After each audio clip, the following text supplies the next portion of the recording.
Ladies and gentlemen, boys and girls, welcome back to another episode of your favorite podcast online, Temporally Scripted.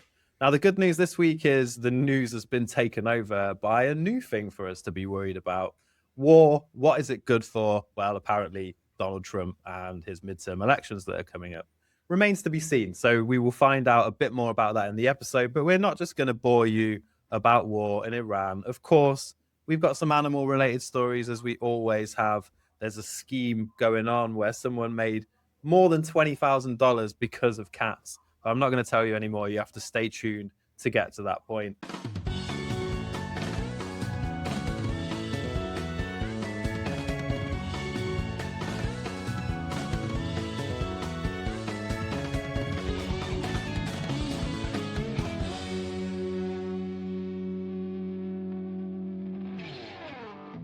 And before we get into things, before we talk about the global situation, how much our gas is going to cost next week, we need to do a big introduction because, as always, the man, the myth, the legend, he's here in the studio. It's Adam Garcia, everybody. Yep. Hello, everybody. It's wonderful to be here again. You can see I'm really practicing just making a bigger intro every single time. Yeah, and having that kind of hook that you have to watch for longer to find out what it is. It's good. It's professional. Works very well. Don't forget to like and subscribe. Anyway, Adam, what's been going on in your world this week? Nothing that exciting. I mean, there was some disappointment recently because basically a job opportunity came up and I thought I was eligible for it and I got my hopes up, but then it just didn't come to fruition. And it turned out there was a lot of nepotism, and they hired the guy's son to replace the last one. So so unfortunately, I can't become the supreme leader of Iran. It's so disappointing. So disappointing. Yeah. I really wanted that job title as well. I had a tenner on you at Betfair as well, so a poly market or whatever. Yeah, the odds were crazy, but yeah, disappointed. Although then again, most of the people that were in line to take over are now dead, so you might be bumping up that Betfair list. I might have dodged a bullet quite literally. Yeah. But yeah, I just thought it'd be cool as well. I mean, when you have family reunions, or you see people from like years ago or something like that, and so, oh, well, what are you up to? Oh, well, I've got my own business these days, selling fireplaces or whatever. How about you? I'm supreme leader. So, good for you, man. You really coming on in life. Yeah, I think the supreme leaders, a few countries that have that, isn't there? North Korea is another one where it's the supreme leader. It always makes me think of that clothing brand. Supreme. Super dry. Yeah, no, there is. There's a brand called Supreme. Be. I think it's super popular with Gen Z. I don't know. Or Chicken Supreme, which is quite nice, but I don't know if Supreme's the right word for it. I was thinking it'd be quite nice if they added that title on LinkedIn. Because you can have like founder at whatever, CEO of whatever, but I think supreme leader at real profile, I think it'd sound really good. Supreme leader. I like it. I think you should test that out and see if it helps with the new 360 algorithm that you've got on there. That's great. Yeah. I mean, that a lot of people would use it as well, even though it's only them in the company. And the company doesn't actually make any money, but I think it'd be cool. And you could probably call yourself, like I'm a director and producer of short form video. Well, just to add in supreme leader of the company, and then it's editing shorts, but you say it's directing and producing, editing, color grading, everything really. Write the theme tune, sing the theme tune. All of that good stuff. Yeah. Anyway, so what the dudes like, America is loving going around right now. Venezuela, straight in and out. Maduro. Interestingly, we might talk about this later because Claude AI, my favorite AI buddy that I don't have an affiliate link for, but if I did, it would definitely be in the description. Partly helpful in these things that's going on, but yeah, so into Iran. Yeah, I've heard. Yeah, kills the leader, takes out a load of other stuff, causes general chaos across most of the Middle East. And it's a really interesting and kind of expected but unexpected situation. I think if you look 10 years ago, it's something that you would have said might be on the cards someday, but you kind of imagine that it never would come to this place, like if obviously Russia, China, one of their biggest allies is Iran in the sense of oil production, all of these other things, and Venezuela obviously before that. Like, America's shown some extreme decisiveness in their action to go and start getting involved in these countries. Yeah, I mean, I guess there's a lot of things in that. Some of it, I mean, they're sort of in some ways showing people who's boss and what the hierarchy of the world is in some ways, perhaps as well. And it was kind of funny because they sent like a fleet basically over there, and it's a long way to travel. And people going, oh, I wonder if they'll do anything. It's like just on their ollie bobs. You're pretty committed once you've sent like aircraft carriers and whatever else. The military version of a teletext holiday, packed it, booked it. Yeah, exactly. So yeah, I mean, I just hope it's one of those things. I hope they can do whatever they've planned or whatever they feel they've got to do, and then just go. Because if you think back to, I don't know, Afghanistan, Iraq, and things like that, everything just turned into a mess. Loads of people died, and it just dragged on for years and years. And it's that thing, when's the last time America actually won a war? Is it like the Second World War? I'm not sure. Or it's something really small since then where it could be considered like a true victory that didn't drag on for years afterwards. I mean, the thing is with Iran as well, I guess they've been expecting to be attacked by the US and allied forces for a very long time. So they've been preparing for this, and the country's huge. Yeah. So I don't know what the plan. Also, I mean, I was watching a Doug Casey thing this morning, and he made a point that I'd not thought about before, which was just the sheer cost. So Iran will make a drone for like $10,000. Then the Americans are going to shoot down that drone with like a $3 million missile. And so if they've got thousands of drones flying through the air, it's like, how much is this going to cost? And can they afford it? And then you've got so much of a fallout that comes from it as well. Do you leave a power vacuum? Do you divide the country? Will there be some kind of revolution that comes along that the people want that makes the country better? You send the Kurds in, it always works out well. Well, apparently that's one of the plans as well, to sort of use them as muscle and just arm them, fund them, and take it from there. I mean, Turkey that worked really well when they did that. Yeah, it worked really well when they did that with Saddam Hussein. I can't see any downside to that at all. I mean, I really just don't know what's going to happen from it, because obviously I'm no expert, and I don't want to be like the many people on Twitter that as soon as this happens, they are automatically Iranian or Iran experts. Yeah, just the same as like you had with Ukraine and things like that.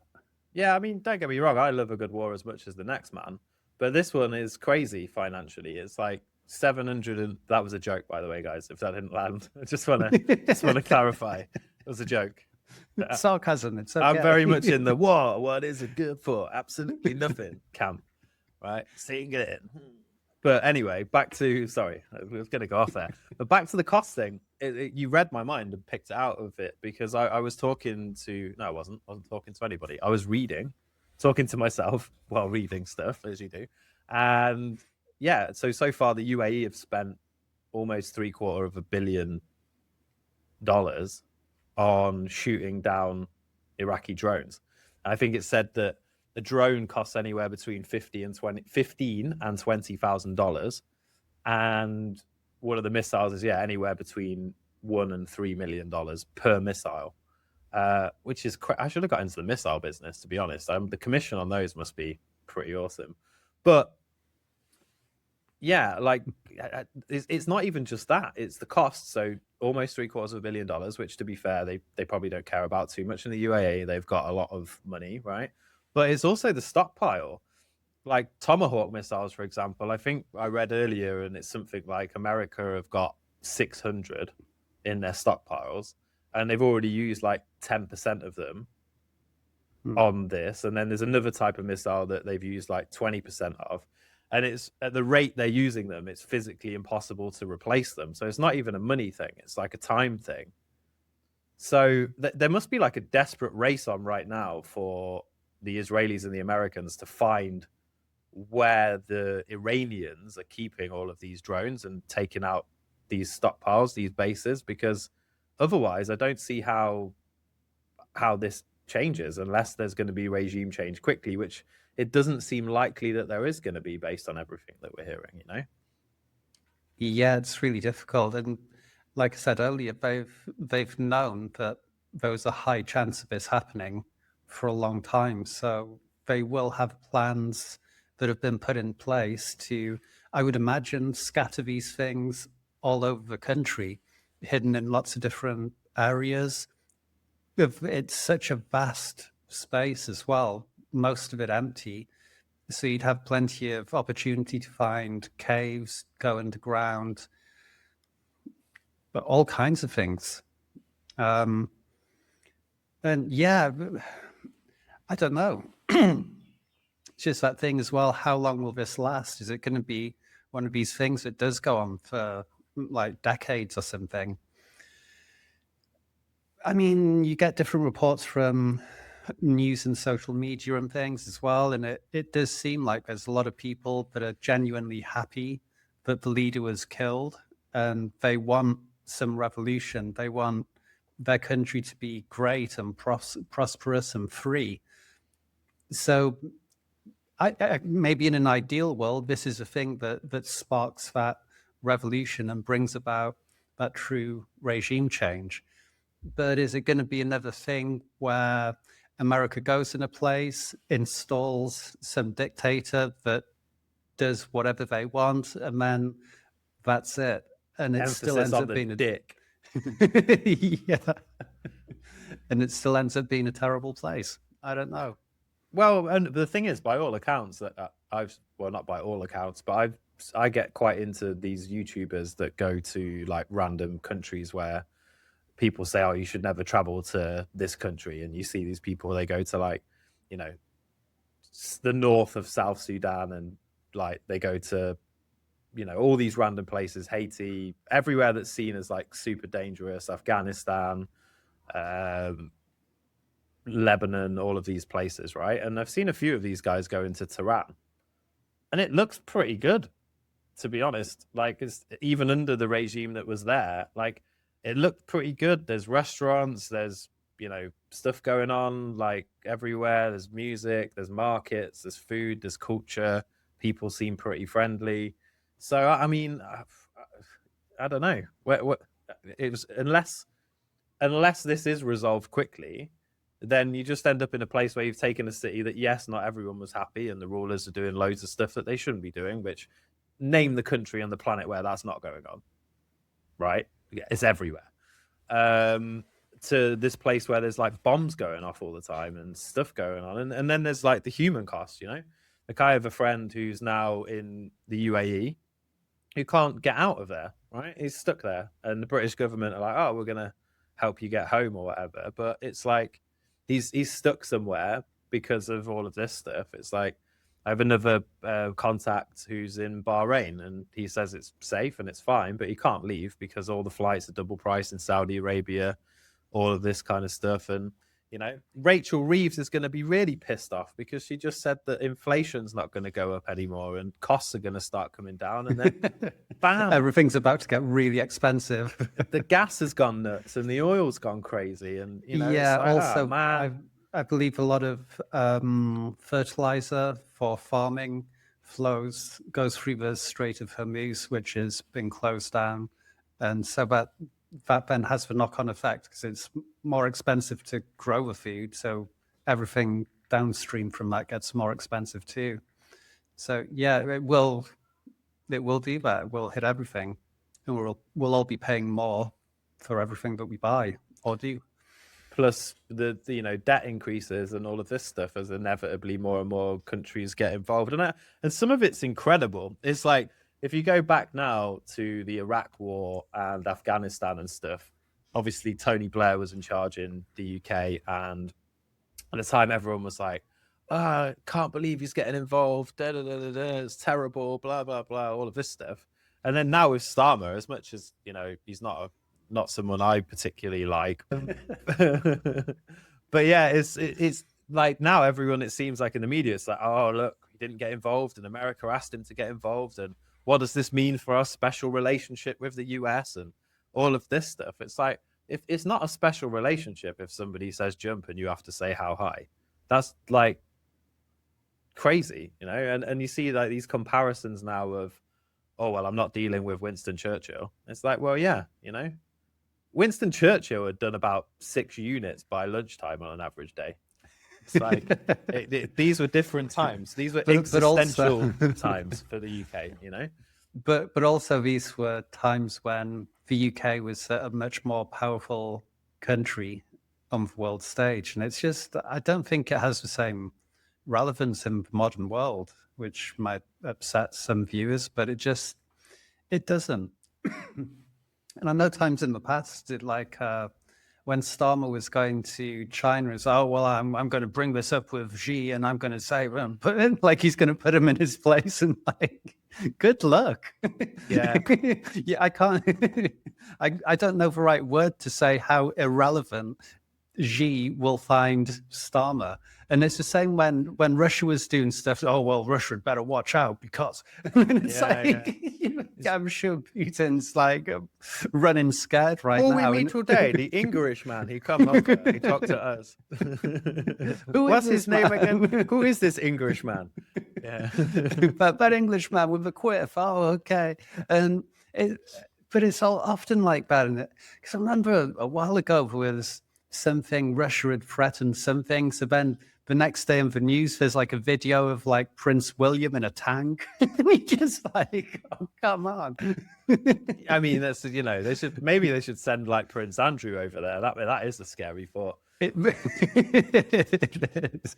But either way, it's not as cool. As I was watching this Second World War documentary the other day.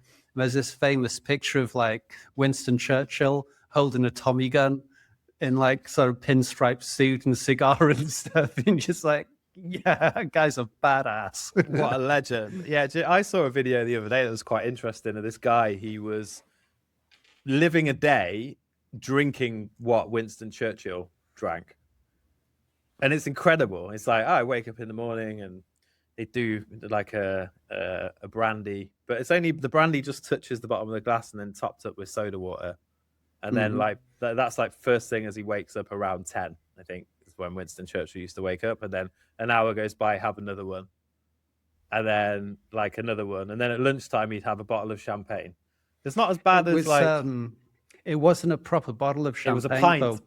Yeah, because he got like special bottles made. Yeah. In his size, because wasn't it like a full bottle was too much, but something just a little bit less was just the right amount for lunch. Yes, exactly that. Yeah. So, and I think that was his biggest reason for wanting France to survive. Not just because of like he wanted, he wanted to save Europe. It's also because he didn't want to go without drinking his favorite bottle of champagne every lunchtime. By the way, lunchtime when he's been awake for like 2 hours, and it's like his third or fourth alcoholic drink of the day. And then once he's finished that, I think he'd go and have a little nap or something. And then, so this guy has a little power nap, and then it's more of the brandy with water. And then dinner time, it's a bottle of red wine or a glass of red. No, maybe he has another champagne and then a glass of red wine and then some port to like finish it. But it's like, it's a lot. And this guy's like sozzled by the end of the day. He's just totally, you can just see he starts talking more like Winston Churchill the longer the day goes on. Incredible. Yeah, maybe I'll find the link and put it in the comments for the audience if they want to go and check that out. But it was Yeah, it sounds really interesting. really, really cool. But yeah, they don't build them like that anymore, do they? It's like in all, I mean, and that's one of the things that I do. I don't dislike Trump. Like if people watch this, I know we had a commenter a few weeks ago that said, "Oh, you guys said this about Trump, and now I'm not going to have to forget you exist." It's like I don't have any problem with Donald Trump at all. I think, if anything, he's someone who's come along and done things differently, at least. But yeah, I do like. He's a proper old school leader. He just doesn't give a shit. Does what he wants. Yeah, and he always has like funny sort of comments and stuff as well. Like someone goes against him, we'll just call him like a negative Nancy or something like that. Just when he had all like nicknames for people during elections and things as well. Oh, it's lying Mike, whatever. Yeah, Sleepy Joe Biden and Sleepy Joe. Barack Hussein Obama is how he always talks about him, which is, it's fairly obvious what he's insinuating there. It's yeah. But I think as well as a leader, just like people like Churchill will be remembered for a really long time. In America, I think like you have, I don't know, Lincoln, Washington, you have Kennedy. People will remember Trump in a couple of 100 years more than they'll remember Biden, Obama, anyone like that, because there's something memorable about him and he's just completely different to everybody else. Yeah. And it does actually, he does actually seem to get things done. This is it. And it's like, I think, yeah, we will look back on this. Sorry, I was just going to say, wasn't that part of the Iran thing as well? Because he said, like, don't kill any more of your own people or we're coming for you, basically. And so they just tried to hide it and killed like 30,000 people or something. Yeah. And then talks began. And then he's like, right, done talking. Jeez. And apparently that was a bit of a ruse as well. But again, you go back to them moving like an armada into that part of the world in terms of Navy ships. And they're like, oh, no, we're just bringing them just in case talks break down. Don't worry about it. Yeah. Don't worry about it. Just carry on with the talks. Just keep. Yep. just keep talking. Okay, Dad. Yeah. I mean, I did wonder the other day with the links that Iran historically has to Russia. Does this whole thing at the moment mean that the conflict between Russia and Ukraine goes on for longer? Because it's way better for America, Israel, if they're going to get involved in Iran, if Russia's tied up and bogged down in this thing with Ukraine, where they're diverting all resources, money, weapons, and everything else. So I just worry that now the sort of motivation to end the war in Ukraine is a lot less than it was, and there's now a desire to keep it going for as long as this Iran thing goes on, which could be a long time. And I hope that's not the case. And it could be one of those tinfoil hat things, but it kind of wouldn't surprise me because it's really complex the way that geopolitics works. Yeah, and I think the other thing is it puts it in a difficult position where how can you go in and say to Russia, oh, you shouldn't be doing what you're doing in Ukraine, when regardless of what you believe, what you think, what atrocities have gone on, going into Iran is the same thing. It's going in somewhere without UN approval, without legal backing, which I know is ridiculous because it's a war anyway, right? But like, how can you say, oh, you're not allowed to do that now, or that's out of order? It's like, because, and I think so. That's one thing is really you lose that high ground when it comes to Russia. Yeah, because you'd go, well, I mean, Iran and the States, that's quite a long distance. Why? What are you doing there? Yeah, and I think the other thing it probably does is it makes China think, well, we can do what we want with Taiwan then. Like, yeah, there is that. I mean, I guess there's reasons like the nuclear weapons program in Iran and their desire to get nuclear weapons. Because also, I'm going to be sounding like one of those dodgy Twitter Iran experts now, but actually know nothing about the situation. But isn't the it's almost like a branch of Islam that was ruling Iran. They believe in you need sort of the apocalypse or Armageddon to bring back some prophet who was a child that went missing so many hundreds of thousands years ago. And so for them, the idea of having nuclear weapons isn't just to like wipe out Israel, but it's to like start a nuclear war and wipe out everything to bring back this prophet. Yeah, I mean, it sounds a lot like weapons of mass destruction to me, though. Well, yeah. I mean, we've had this before, haven't we? Do you know what I mean? We've had this before where it's like, oh, we've got to go into Iraq because there's weapons of mass destruction, and if they use these weapons of mass destruction, WMDs, they got WMDs. Then yeah, I mean, do you remember like the headlines in the UK at the time when it was like, oh, he's got these weapons of mass destruction, 45 minutes. They could be launched and they could be in the UK. And it's like, which is crazy because even if you look at it now, like there was a story the other day which talks, oh, could Iran hit the UK? And they don't have the capability to. They can't launch missiles. Even their ballistic missiles don't go that far. So then the chances of Iraq being able to do that, like only if like Britain and America gave them the weapons. Yeah. Because well, we know. How do you know? Well, we know for sure because no, you can't say that, can you? Oh no, yeah, maybe they do, maybe they don't. But we know because intelligence. Because that's a famous Bill Hicks bit from years ago, isn't it? From like the first Gulf War, and he'd say you'd hear on the news, Iraq, incredible weapons. How do you know? Well, looked at the receipt. It's so true, man. And again, I mean, all that stuff about like the military industrial complex. Somebody is making an incredible amount of money from all this. And the more military interventions or proxy wars or whatever else is going on that's linked to America, that's amazing for these weapons manufacturers.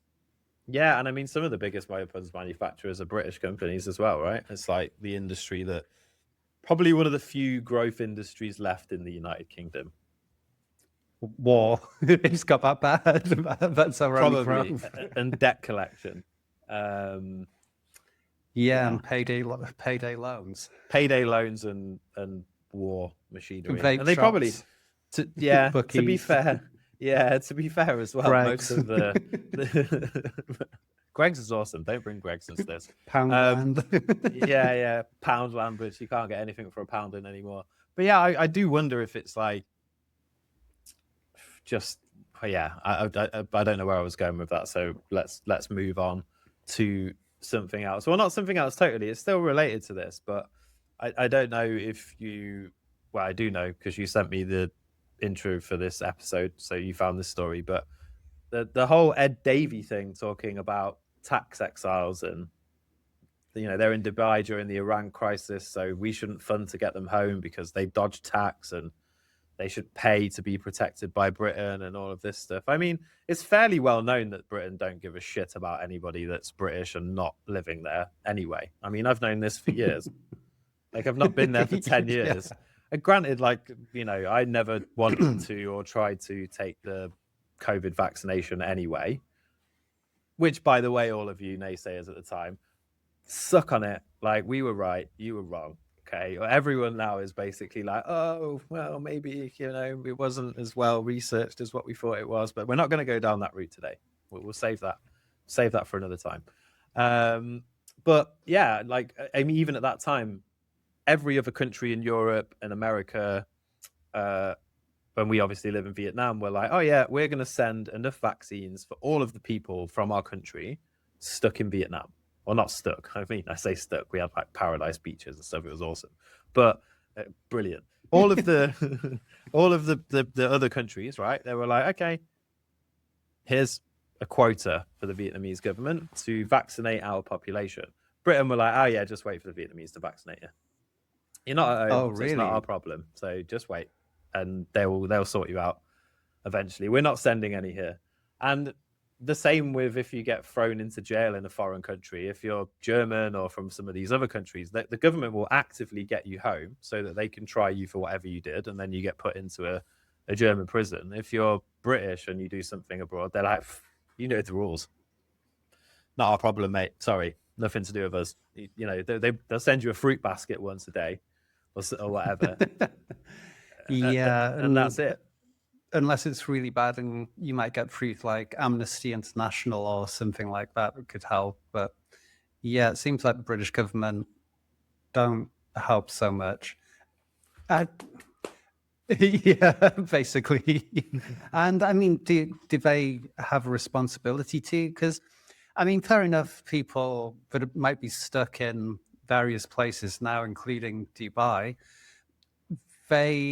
they were, well, I guess they're still classed as like British citizens, or I don't know exactly. It'll be different for each one. But if at some stage they did live in the UK and they paid loads of taxes, and now they've gone to another country, in some ways, have they not contributed to the system enough? Because if they're of a certain age, they probably haven't taken much out of the system. They've probably put far more in than they got out, you would think. Yeah. And maybe if they've got to a stage where they've gone, oh, well, I'm paying too much tax here, I'll move to Dubai, you would associate a certain level of success there.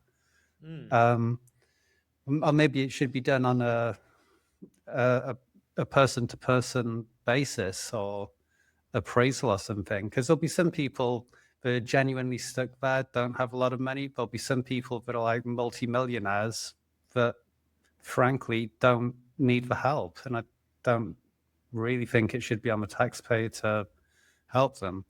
And plus, I think a lot of people as well are a little bit sort of, oh, well, you know, it's all just like rich people with tans in penthouse apartments.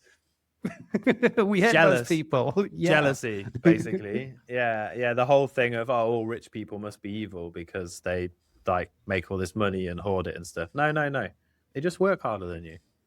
That's it. Simple. And I know because I was in my 20s idealistic. Yeah, the rich people are bad. Da, da, da. No. If they're self-made and they didn't win the sperm lottery, then that they just worked really, really hard. Like it's simple as that. It's a mix of different things as well. Some of it is luck.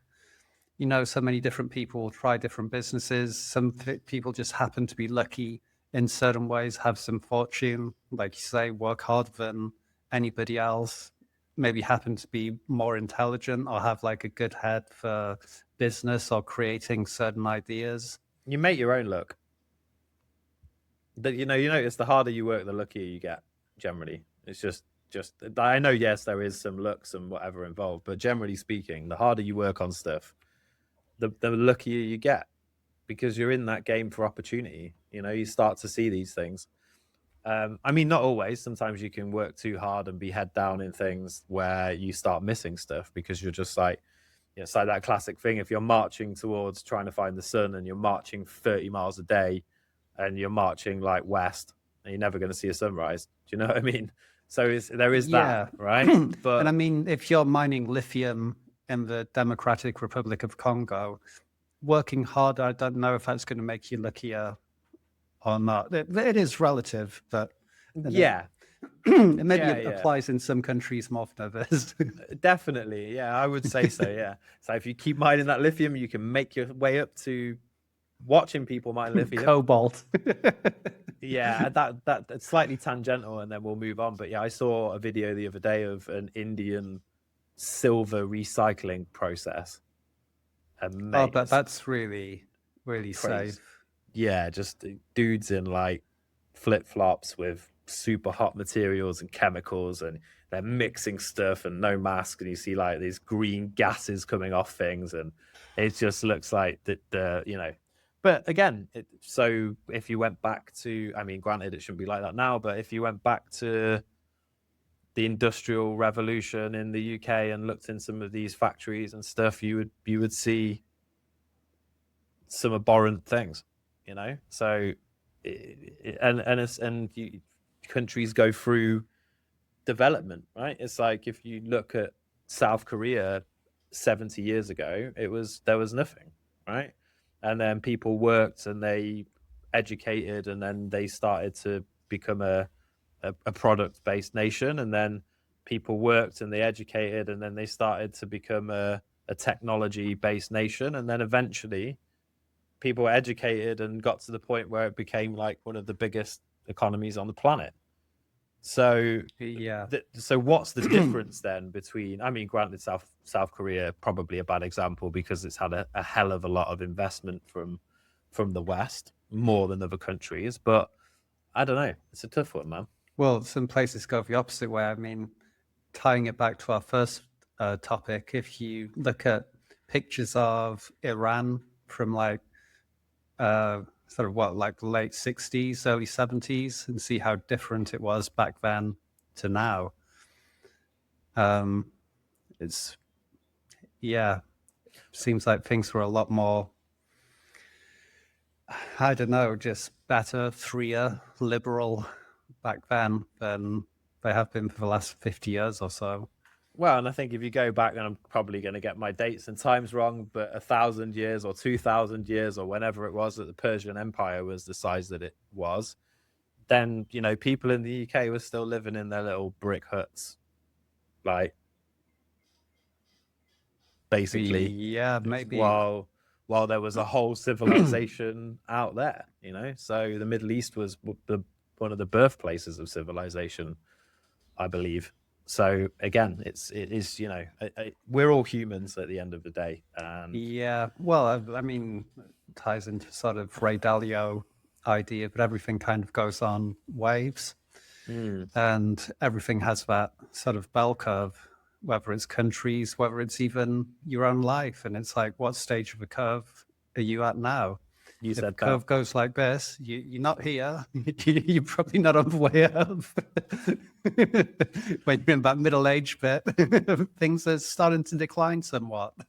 Yeah, this is true. You said anyway, moving on. Sorry. So juvenile. Can't help myself. So moving on, as we talked about one situation in the world, onto another unscrupulous, tax thieving, wage extractant police officer.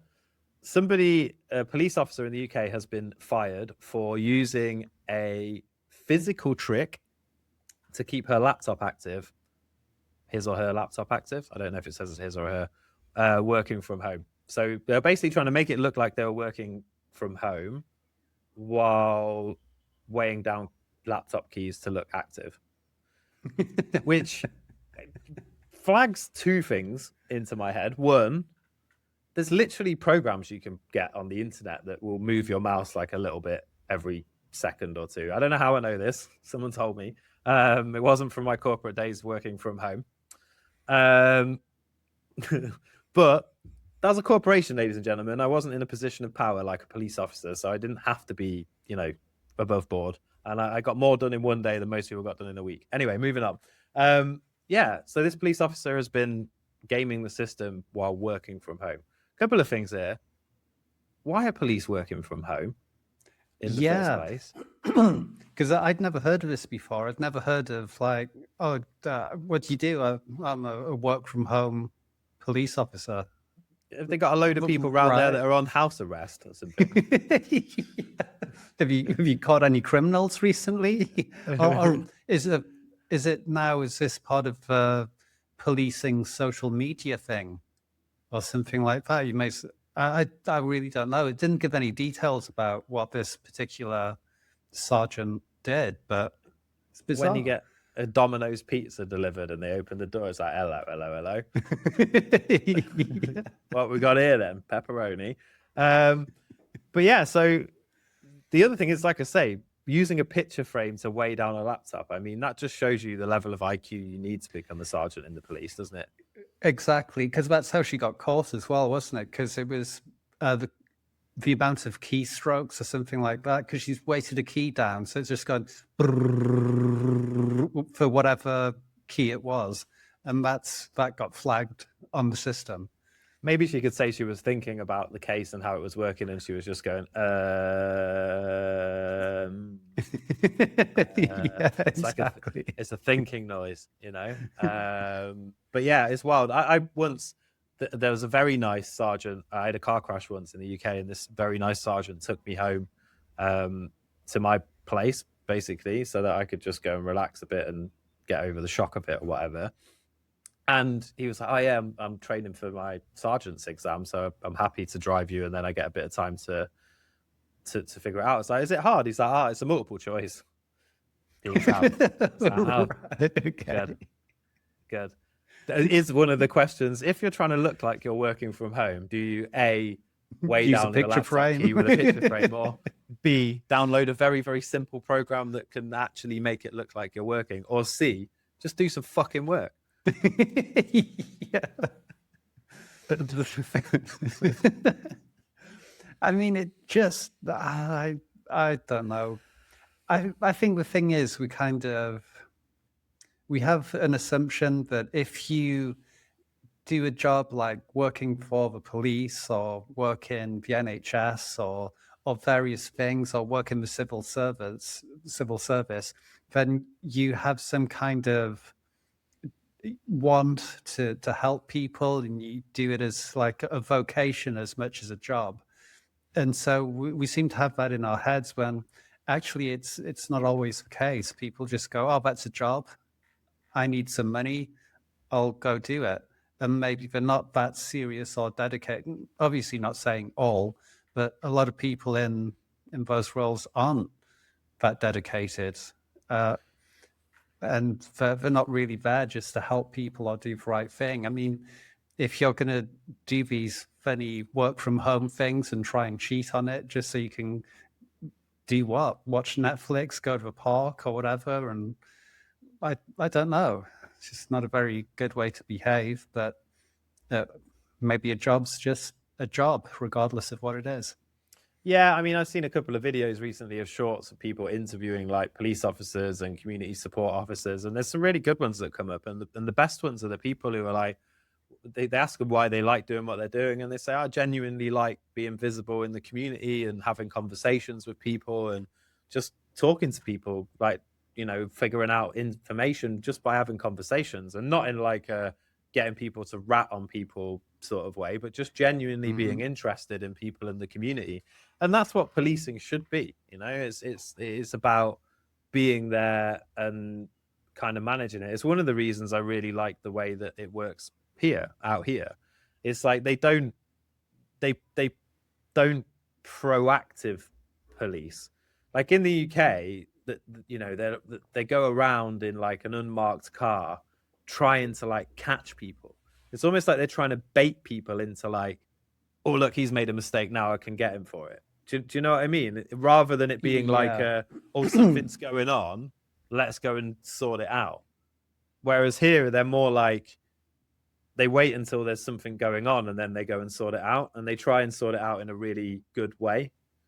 Do you see what I mean? Yeah, They mediate and they try and find a mid ground, and it's not just like, "Go in, arrest everybody, caught you for this, take them away."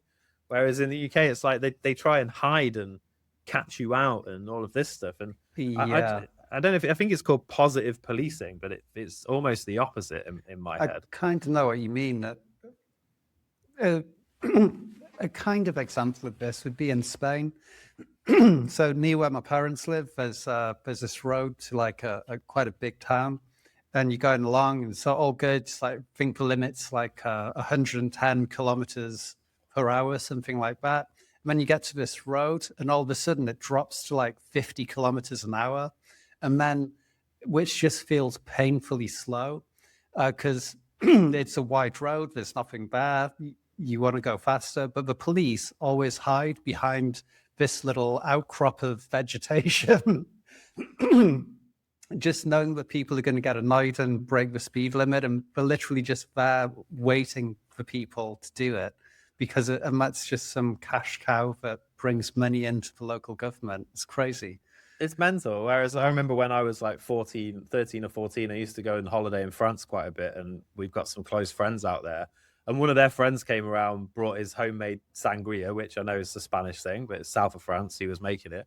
And he's a gendarme, so police with a gun here. And he's just like drinking sangria with us all at lunch. And then his beeper goes off. He's like, oh, got to go back to work. It's like, now that is the kind of policing that I can get behind. You know, that I like. It makes sense. Whereas I think, yeah, a lot of it, unfortunately, and I know they don't have, there's not enough of them. They don't get paid in the way that maybe they should for the work they have to do. Dealing with like the dregs of modern British society regularly is going to grind you down. You know, I mean, I think that's a huge difference between countries like this one and the UK as well. It's just the amount of crime. Yeah. You know, and it's like the amount of, I mean, obviously it's been a while since I've been in the UK, but I remember different parts of like Nottingham where we used to live. And if you think of like what percentage of the population is up to no good, like the percentage would be alarmingly high. And it's just not the case in, I think, a great deal of Southeast Asian countries. This is true. Have you ever had a Bridewell breakfast while you resided in Nottingham? Or what's the Bridewell breakfast? So Bridewell is the custody suite if you get arrested. Right. So yeah, I had a Bridewell breakfast once. It was baked beans and potato wedges, but they were microwave potato wedges. They weren't the best. Not the best breakfast I've ever had, but the tea was very good. They did do a nice cup of tea. Give them that. It was, you know, good and strong. They left the bag in long enough. Milk in second, all of that vibe. So that's quite impressed. Yeah, unlimited teas. Better than like a Premier Inn or whatever. Yeah, I slept all right as well. Not too bad, I have to say. I mean, I was blind drunk, so that did help. Right. Okay. That's a story for another day. So we're gonna have to skip a couple of stories because we're talking quite. We've talked quite deeply, rambled as we usually do, but we do owe the audience before we get into our top fives a couple of funny stories for today. One is obviously we have to talk about animals. So we've got this holiday cat feeding hustle that's been going down, top secret. Yeah, which actually sounds awesome. Sounds like a meme coin, doesn't it? The holiday cat feeding hustle coin. It could be, yeah. Yeah. It has real intrinsic value.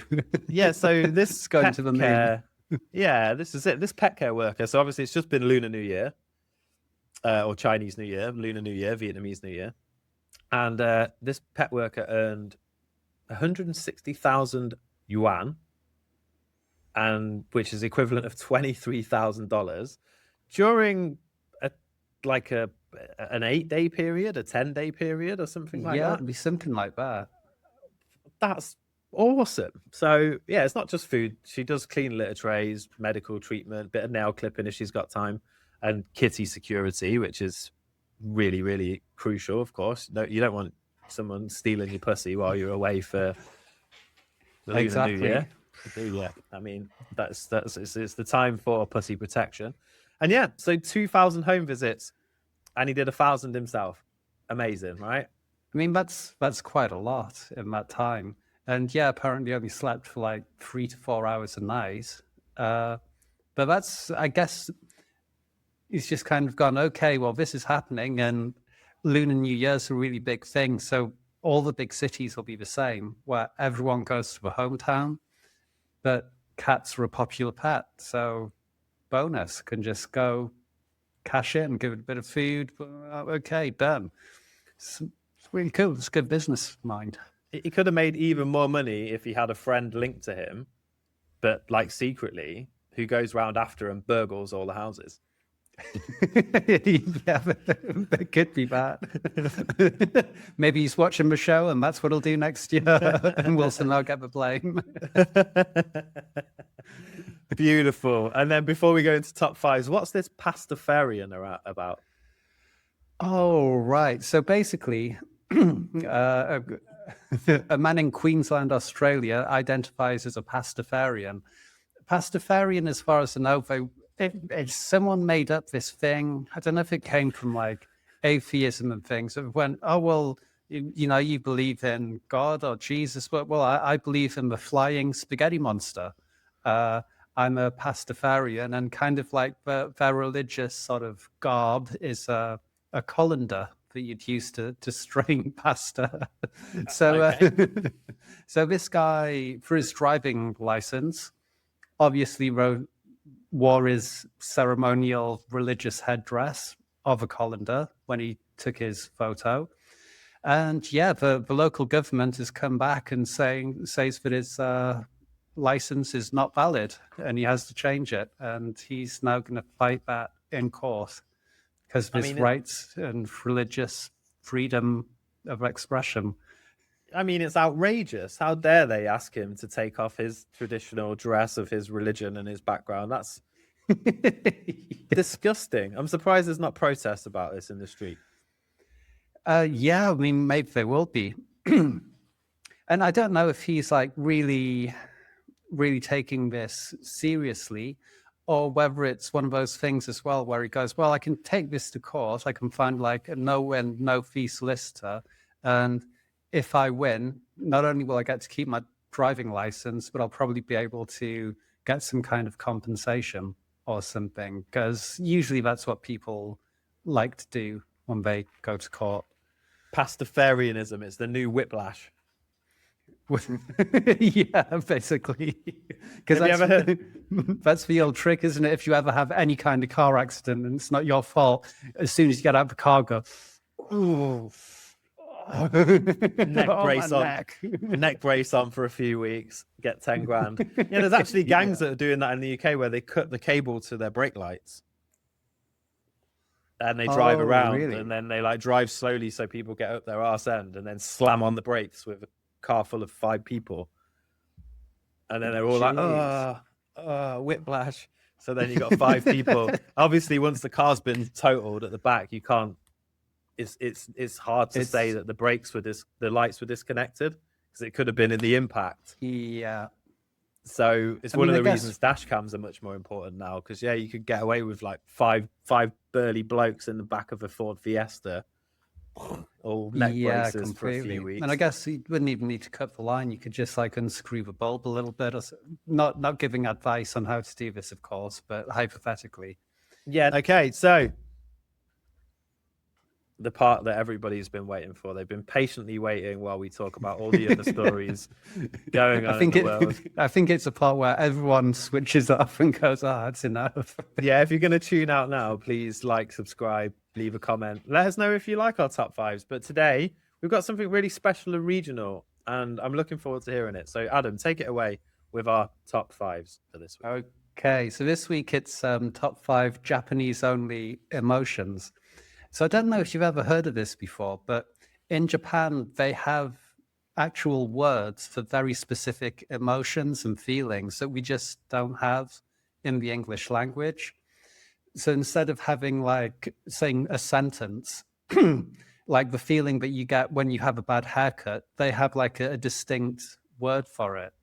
And it's just, for example, which that's a bit of a myth that everyone says about, but it's some ancient Japanese thing. So I haven't included in this, but people can look it up if they would like. It's interesting because maybe a follow-on to this at some point is like the German stuff, because they can do that as well, can't they? They like join loads of words together to make one big long. You get like a Hintergedanke and Schneider like can Janke or whatever. Yeah. Anyway, sorry for any Germans I've just offended there.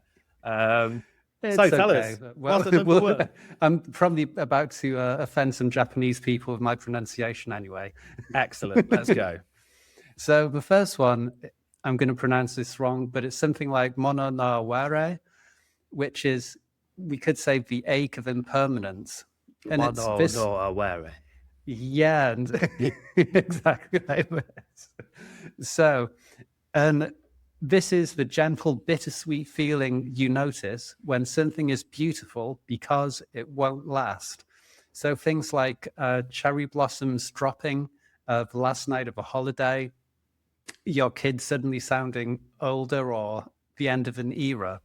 It's not like a full-on sadness, but it's just like a sort of that moment of tenderness and like acceptance that this is fleeting and so it matters. I like And that. it's I just know that really exact cool. feeling. Yeah, I know that exact feeling. And all of these, everyone, as soon as you hear them, you go like, oh yeah, that's happened to me before. I've felt like that. And it's just, in Japanese, they have a specific word. I get like it whenever we get to this point in the temporally scripted episode, because I know that we're nearly at the end. Okay, so the next one is yarusenai, which is powerless frustration that you can't fix. So this is one of those times when you know exactly what's wrong, you feel it deeply, but there's no clean action that resolves it. And it can kind of mean miserable, disconsolate, and helpless. So it's just when you're sad about something, but there's nothing you can do. It's kind of like if you have a friend that's making a bad choice, but there's nothing you can do to help them. I like that. You're gonna have to do these with more of an accent though, so you get the pronunciation. Right, okay. What's at number 3? The third one is similar in some ways to the first one, but just a slight difference. And so that's why I put it in, because it's just to show that it's only slightly different, but it's a whole different phrase or word. So this would be ichigo ichiki. There we go. Ichigo ichi. There we go. It's much better. So a proverb often translated as one time, one meeting. And so this is the idea that every encounter is unique and unrepeatable. Even if the same people meet again, that one moment is gone forever. And so it's usually associated with tea ceremonies where that gathering and meeting, even though you'll have another tea ceremony in a year or something, that exact one only happens that one time. I like it. That's awesome. Very cool. It's cool. I'd kind of like to learn Japanese in some ways. I don't know. But yeah, I guess there would be a lot to learn. Put it after Vietnamese, maybe that might be more useful for you at this point in time. Although I reckon you would look good in a kimono. Yeah, there you go. I was going to say commode. I always get them confused. But that's a really big lizard, and I don't want to look good in a Komodo dragon. No, a commode is right. the toilet that old people have in their bedrooms. Yeah, I don't want to look good in one of those either. Definitely not. No. Okay, so next we have sundoku. Oh, which is buying sundoku. Books. There we go. Which is buying books as a personality trait. Oh, and I it's do just, yeah, so it's like the phenomenon of people just buying books and letting them pile up unread. It's not just that, oh, I've bought this, I just haven't read it yet. It's just this like building like a mini library of intentions. I guess. And it's like, oh, the future me is going to be so literal and knowledgeable. But yeah, it's just a name for that habit. Well, I guess in English we'd say, oh yeah, so-and-so just hoards books or something. This would just be a... I'm feeling attacked now, so can you stop? Yeah. How many books have you got? How many have you read? Lots. I mean, I've read some of them. But yeah, no, not. I like to put it behind me in shot so it looks like I'm clever. Yeah. Is it working? They're quite good for stacking to like make lights point in the right direction and stuff. They're really, really useful for that. Sometimes if I want to raise my microphone up, I'd chuck a couple of books underneath that as well. So War and Peace or something like that. Yeah, exactly. So wrap us up for today's top 5s. What's okay. And the last one is Kuki Yomenai. I'm not touching that one. Often it's just shortened to KY. Like the jelly. And this just means literally cannot read the air. So it's for someone who's missing like the unspoken social cues that everyone else is tracking, like for mood, the hierarchy, the hint to stop talking. So it's just that thing of not being able to read the room or kind of know how to act because you don't really understand what's happening. You're kind of oblivious. Are you trying to attack me in these last two? Or what's going on here? Have you made this top 5 personal, Adam? So, well, that's too. All this seems familiar. Fantastic. But yeah, that's about it, really. That would be our top 5 for today. I love it. Fantastic. If you enjoyed that, ladies and gentlemen, don't forget, give us a like, a subscribe. That brings us to the end, sad noise, of another episode. Hopefully next week there'll be some news we can talk about that isn't Epstein, Prince Andrew, or wars in the Middle East. Maybe something else will be going on. Maybe aliens will have arrived and we can talk to you about the great arrival of these aliens or something similar. But we do know there'll be more animal stories, so that's a given. Adam, it's been an absolute pleasure as always. Thank you for bringing your wisdom, your knowledge, and your deep understanding of global I don't know, I'm going to stop. Yeah, and thanks for bringing your books and your KY. Not a problem. So I've always got a spare tub right here under the desk. See you next time, everybody. Bye.